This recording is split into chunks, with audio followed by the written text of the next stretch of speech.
et à tous, aujourd'hui nous nous retrouvons pour la seconde partie de la vidéo concernant les corrections d'exercices sur les lois normales de paramètres mu sigma carré.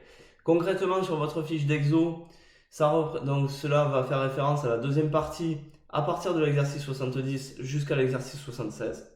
Et on est de suite parti sur l'exercice 70, sachant que ces exercices-là ont pour but de déterminer à chaque fois un paramètre connaissant l'autre. Donc soit je connais mu, il va falloir déterminer sigma, soit je connais sigma, il va falloir déterminer mu. Ce qu'on nous dit dans l'exercice 70, c'est que x suit une loi normale, d'espérance 0 et de variance sigma carré. Et on nous dit que z, c'est une loi normale centrée réduite. Donc, sous-entendu, z, c'est la loi normale centrée réduite associée à x. Alors, comment on déduit z de x? Je vous l'ai dit la dernière fois, mais je vais le reprendre. En fait, x, elle n'est pas centrée, donc je vais commencer par la centrer, c'est-à-dire que je vais la décaler de moins mu pour la ramener pour amener son graphe, hein, si je raisonne en termes de fonction de probabilité de densité, pour amener son graphe donc sur l'axe désordonné, et ensuite je vais diviser par sigma. Donc ici ça va donner quoi? Ça va donner x moins 0, donc x sur sigma. Et on nous demande en gros d'exprimer la probabilité que x soit inférieur à 5 en fonction de z. Donc dans ces cas-là, c'est toujours le même cheminement. Je repars de ma première inégalité et je fais moins mu, donc moins 0. Là, je vous écris tout, mais dans les faits, ensuite, on pourra aller plus vite. Et je divise par sigma. Donc quand je divise par sigma, sigma, il est positif. Donc il n'y a pas de changement au niveau de l'ordre. Donc ici, ça me donne quoi? Ben, là, je vais avoir ma variable aléatoire z qui va suivre donc une loi normale centrée réduite. Et là, il va me rester 5-0,5 sur sigma. Et j'ai exactement ce que l'énoncé m'a mené à démontrer. Ensuite, on vous demande de donner le réel x positif tel que p de z inférieur à x égale 0,8. Donc là, on repart sur les petites manipulations à la calculatrice. Ce que je ne connais pas est à l'intérieur. Donc je vais opter pour une inv normale. Après, le problème des inv normales, c'est qu'il faut connaître la zone en fait dans laquelle je me trouve. Donc sur ma gaussienne, z c'est une loi normale centrée réduite. Hein. Donc ma gaussienne, elle est centrée en 0. Admettons, j'ai 0,8. Donc ici, j'ai x, que je ne connais pas, d'accord? Et je veux que la portion de courbe assurée soit égale à 80% de l'aire totale. Ici, comme j'ai z inférieur à x, je me cantonne bien sur la gauche de x, d'accord? Donc maintenant, je prends ma calculatrice. Seconde distrib, inv normale, l'aire c'est 0,8, mu 0, sigma 1. Vous voyez, en fait, là, on a contourné la difficulté de la non-connaissance du sigma pour x. Et comme on a centré, réduit la variable aléatoire x et que ça a donné donc la variable aléatoire z, cette fois-ci, ben, je connais le mu pour z, je connais le sigma pour z, et donc je peux utiliser ma calculatrice. C'est ça, en fait, l'idée. Et zone gauche, du coup, je reprends ma manip. Et on me dit d'arrondir ou pas? Alors, on ne me dit pas, mais je vais y aller à 10-3. Donc, x environ égal à 0,842. C'est-à-dire que ici, là, vous étiez à peu près à 0,842. Voilà pour celui-ci. Et pour la question 3, en déduire la valeur de sigma telle que P de x inférieur à 5 égale 0,8. Donc là, je vais me baser sur la question 1.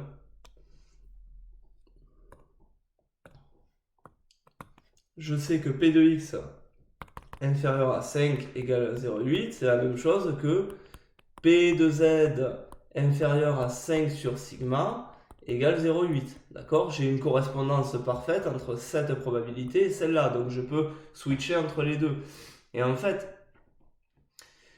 ici, si vous regardez bien, cette équation-là, je l'ai déjà considérée à peu près là. D'accord? C'est juste que maintenant, mon x, il va représenter mon 5 sur sigma, vu que ce que je cherche, c'est ça. D'accord? Mon x, c'est bien le membre de droite de mon inégalité. Donc c'est la même chose que si j'avais, eh bien, là si je fais un petit produit en croix, hein, sigma, donc moi je cherche sigma, hein, j'ai la valeur de x. Donc 5 fois 1, 5 sur x. Et maintenant, ben, application numérique à la calculatrice. 5 divisé par ce que j'ai trouvé. Ça fait à peu près 5,941. Donc mon sigma vaut 5,941. À peu près. Voilà pour ce premier exercice. Nous passons au deuxième. Le 71. Donc concernant l'exercice 71, on me dit, cette fois-ci c'est mu que je ne connais pas, vu que x suit une loi normale de paramètres mu et 16. Alors 16, moi je le mets de suite en 4 au carré, hein, parce que attention à la calculatrice, ça. Z une variable aléatoire suivant la loi normale centrée réduite, donc Z suit la loi normale centrée réduite, ça veut dire que ça va donner x moins mu sur 4 et non sur 16. Faites attention à ça. Montrer que pour tout mu réel, on a P de x supérieur à 20 en fonction de P de Z. Donc P de x supérieur à 20, et je repars, ça me fait P de x supérieur à 20, vous laissez un peu de place, et on va faire nos transformations. Moins mu, divisé par 4 qui est positif, ce sera toujours le cas avec l'écart type, donc voilà, je ne change pas l'ordre. Et la variable aléatoire que j'obtiens ici, c'est mon z. Donc c'est comme si j'obtenais P de z supérieur à 20 moins mu sur 4. Et c'est bien ce que l'énoncé me demandait. Donner le réel x tel que la probabilité que z soit supérieur à x égale 0,01. Encore une fois, là, ce que je ne connais pas, c'est dans la parenthèse, donc je vais utiliser une inv normale. Puisque j'utilise une inv normale, il va falloir que je regarde ce que je prends comme intervalle. Donc z est bien une variable aléatoire centrée réduite, donc je me réfère à la gaussienne de référence. Et admettons j'ai x ici, j'ai z supérieur à x, donc je dois considérer la partie de droite. Donc maintenant, ben, je fais mes manips à la calculatrice. Donc inv normale, l'air c'est 0,01, mu 0 sigma 1. Cette fois-ci, je suis sur intervalle de droite, pensez à changer. Et donc ça me fait environ 2,326 à 10-3 près. Et enfin, dernière question. Déduire la valeur de mu telle que P de x supérieur à 20 égale 0,1. Donc cette équation, là, P de x égale 20, supérieur à 20 égale 0,01, c'est la même que, si je me réfère à la question 1, P de z supérieur à 20 moins mu sur 4 égale 0,01. Donc ça, j'ai déjà considéré tout ça. Je vais effacer un petit peu. Tout ça, ça ne me servira plus. Je l'ai déjà considéré tout ceci. Je sais que ce que je cherche, c'est ça. Et dans la question 2, ceci jouait le rôle de x. Donc ça me fait 20 moins mu sur 4 égale x. Moi, je cherche mu, j'ai la valeur de x, mais comme je ne veux pas faire d'arrondi sur un arrondi, j'appliquerai numériquement à la calculatrice à la fin. Donc je vais faire x4 des deux côtés pour m'affranchir du sur 4. Donc ça va me faire 20 moins mu égale 4x. Donc moins mu égale 4x moins 20. Donc mu égale moins 4x plus 20. Je fais mon application numérique. 4 fois ce que j'avais trouvé, moins 4, pardon, fois ce que j'avais trouvé plus 20. Et j'obtiens une espérance à peu près 10,695. Voilà pour ceci. Donc là, vous voyez, on avait sigma. Et on devait trouver mu. Et c'est un petit peu plus piégeux quand on a sigma parce que là, l'énoncé, il ne nous donnait pas 4 au carré, il nous donnait 16. Et il faut bien faire attention à ne pas diviser par 16, mais par la racine carrée de 16. Ça, c'est primordial. Le 73. Donc dans le 73, qu'est-ce qu'on me dit? X est une variable aléatoire qui suit une loi normale 30 sigma carré. Donc ici, a priori, je ne connais pas sigma, mais je connais mu. Donc z, c'est la variable aléatoire centrée réduite, c'est-à-dire x moins 30 sur sigma. Bon. Et ensuite, montrer, donc toujours pareil, avec les probabilités. Donc il faut que j'exprime la probabilité que x soit inférieur à 50 en fonction de z. Donc je réécris, je laisse de la place et je vais centrer réduire. Donc je vais faire moins 30 des deux côtés et je vais diviser par sigma. Et donc mon x moins 30 sur sigma, c'est mon z. Donc ça va me faire probabilité de z inférieure à 50 moins 30, 20 sur sigma. Et là, vous voyez, on a bien ce que l'énoncé nous demandait. Donner la valeur du réel x tel que P de x, pardon, P de z inférieur à x égale 0,9. Donc je raisonne sur ma variable aléatoire qui suit une non normale centrée réduite. Je me base sur la gaussienne de référence. Admettons x, il est par là. Z doit être inférieur à x, donc je suis sur la partie gauche. Et cette R-là, donc ça vaut 0,9. Donc je suis sur une inv normale. Donc second distrib, inv normale c'est le troisième choix, l'air c'est 0,9, mu 0 sigma 1, et je suis sur l'intervalle de gauche.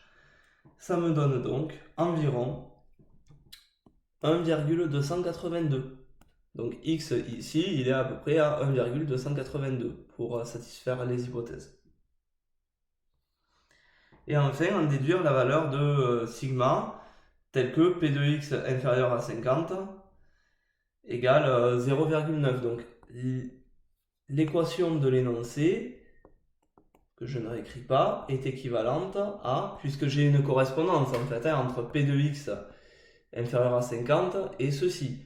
Donc P de z inférieur à 20 sur sigma égale 0,9. Donc là, ça y est. Ensuite, qu'est-ce que j'ai trouvé tout à l'heure? Ben, ceci va jouer le rôle du x que j'ai trouvé. Donc ça va me donner, j'efface un petit peu ici pour me faire de la place, 20 sur sigma égale x. Donc x sur 1. Vous faites votre produit en croix. Ça va vous donner sigma égale 20 sur x. Et maintenant, ben, je fais mon application numérique avec x environ égal à 1,82. Donc, essayez de prendre à chaque fois le moins d'arrondi possible. Ça, c'est important. Et ça me fait à peu près 15,606. Alors, une chose, si à ce stade-là, vous trouvez un sigma négatif, il y a un problème. Soit c'est que l'équation est absurde, soit c'est que vous êtes planté dans les calculs. Parce qu'un sigma, c'est un écart. Hein. Un écart type, c'est un écart. C'est une sorte de distance. D'accord? Et une distance, vous convenez au sens géométrique du terme, c'est positif. Donc voilà, il faut que vous trouviez quelque chose de positif. Et on termine avec le 76.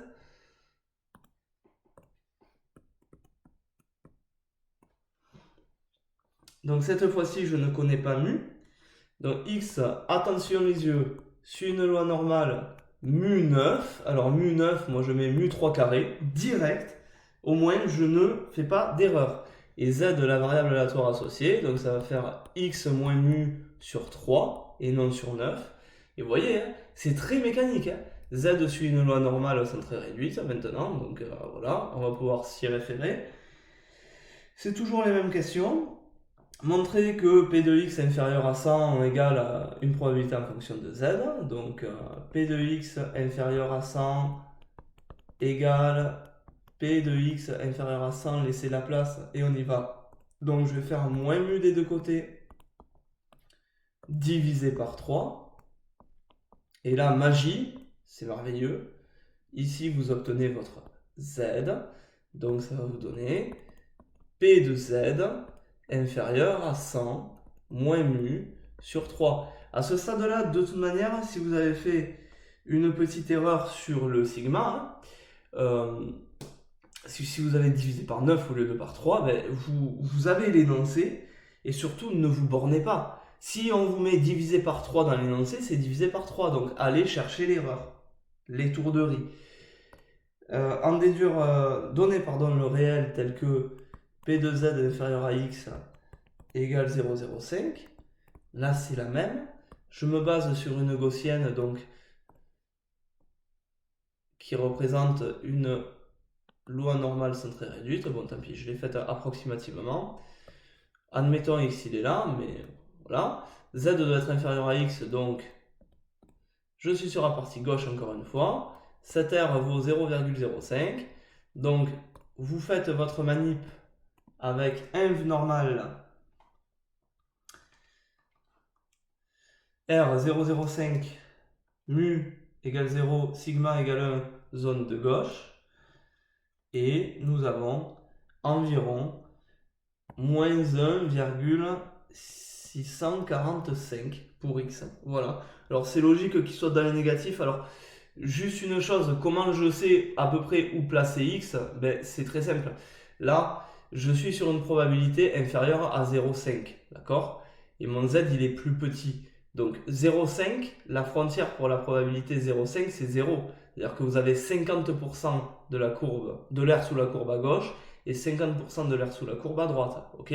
Comme là, 0,05, c'est inférieur à 50, à 0,50, mon x est forcément à gauche.